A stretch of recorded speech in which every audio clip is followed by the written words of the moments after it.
इस वक्त देश में अंबेडकर का इस्तेमाल केवल वोट के लिए किया जाए। अगर अंबेडकर का विचार आपके साथ है तो मैं दानिश अली को अकेला कैसे छोड़ दूं? और सबने देखा ये कोई बंद कमरे का कोरस नहीं था। ये संसद में बसपा के एक नेता को सामने लाइव टेलीविजन पर गालियां दी गई। पूरी उस समुदाय को गाली दी गई उसके बहाने। हाँ, मतलब वो एक प्रतिनिधि माने गए दानिश अली साहब, उनके बहाने मतलब 20 करोड़ मुसलमानों को गालियां दी गई, उनको अपमानित किया गया। नहीं, सिर्फ भारत के मुसलमानों को नहीं, सबको, पूरे आलम। जी, मतलब पूरे कौम को वो बात कह रहे हैं। मतलब पूरी दुनिया में जो लोग देख रहे थे, और जाहिर है संसद की डिबेट सब जगह देखी जाती है, तो एक व्यक्ति ने सरेआम गालियां दी। कितना अच्छा होता कि अगले दिन मायावती दानिश अली के पास जाती, उनको सांत्वना देती और कहती कि मैं आपके साथ हूं। लेकिन क्या काम किया, मायावती दानिश अली को पार्टी से निकाल दी। आप जरा सोच करके देखिए, इस बीच में कुछ और नहीं हुआ है। उन्होंने वहां पर अपमानित हुए और हमारे लोकसभा अध्यक्ष, हमारे प्रधानमंत्री, सबके सब जाहिर है सब मौन है, सारे नेता बीजेपी के मौन है। तो जो मौन है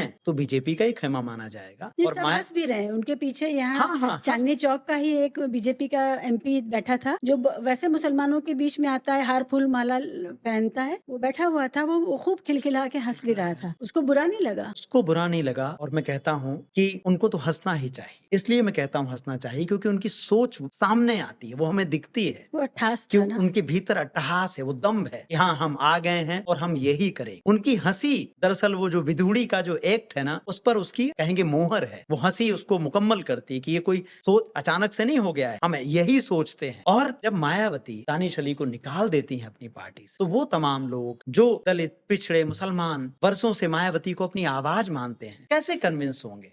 आपने राहुल गांधी को कहा कि आप उनके अंदर का अंबेडकर जो है, जो अंबेडकर का नजरिया था सामाजिक न्याय का, सामाजिक बराबरी का, वो भी आपको वहाँ पर बहुत अच्छे से दिख रहा है।